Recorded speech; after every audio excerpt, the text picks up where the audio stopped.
At this point, Tybalt recognizes and hears Romeo's voice. La-di-da-di-da! Bless you. But I did not sneeze! You are weak with lust. Oh, I'm Romeo. Rosalind is as beautiful as a Georgia peach in the middle of May. That's Georgia. Oh, it's a peach. Call me. You're hoping, right? Aren't you a bit young? Brother, you're like 12.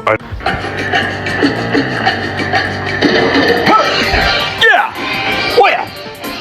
Bucko! You! I'm in love! But I don't care who knows it. You were not spending the night with Rosalind, were you? Oh no! Not at all. In fact, I forgot who she was. I'm in love with Juliet.